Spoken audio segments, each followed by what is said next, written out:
السلام علیکم ورحمت الله وبرکاته. دوستانو په دې هیله چې ټول لا تر روغ جوړ د صحت او عافیت په جامو کې پټ اوسیږئ.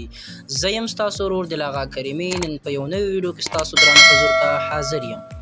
دوستانو زموږ نننۍ ویډیو البته مخکې مې ویډیو اپلوډ کړې وه دوستانو چې څنګه کولی شو موږ د خپل د فیسبوک په د پروفایل له نوم سره هغه تور ټیک اضافه کړو دوستانو. نو تاسو ته مې مکمله طریقه ښودلې وه دوستانو، خو تاسو ته مې دوستانو په هغې کې دا خبره کړې وه چې څنګه کولی شو هغه کومه لیکنه چې ده هغه مونږ څنګه کاپي کولی شو دوستانو. د هغې طریقه زه تاسو ته دوستانو په دغې ویډیو کې ښیم چې مونږ څنګه کولی شو هغه لیکنه کاپي کړو. هغه لیکنه د ډسکرپشن څخه نه کاپي کېږي دوستانو.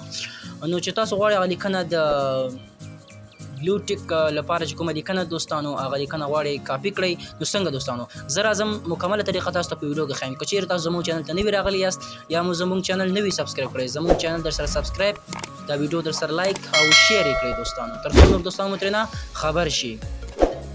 نو دوستانو تاسو وګورئ ما په یوټیوب کې تاسو ته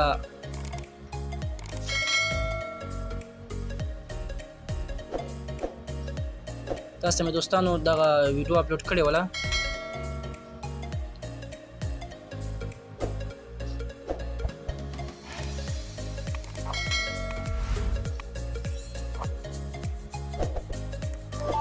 دا ویډیو مې دوستانو تاسو ته اپلوډ کړې وله.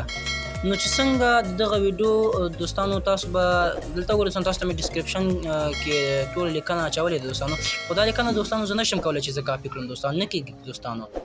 نو چې څنګه کاپي کړم دوستانو، د دې ویډیو په ډسکرپشن کې تاسو ته د هغې لیکنې لینک درته کېدمه دوستانو، تاسو به هغه لینک ته لاړ شئ او د هغې ځای څخه به دوستانو تاسو دغه لیکنه را کاپي کړئ دوستانو. نو زه راځم په هغه لینک را خلاصوم.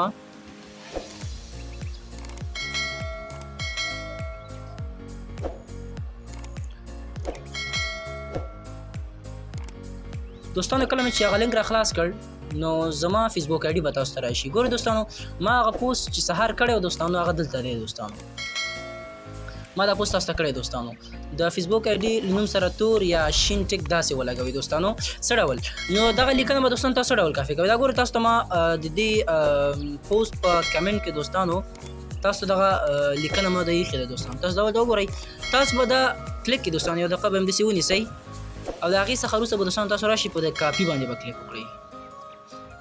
کله چې دوستانو کاپي باندې کلیک وکړل نو دغه لیکنه به دوستانو تاسو سره کاپي شي او تاسو به راشئ دوستانو نوټ پډ کې به دا پیسټ کړئ.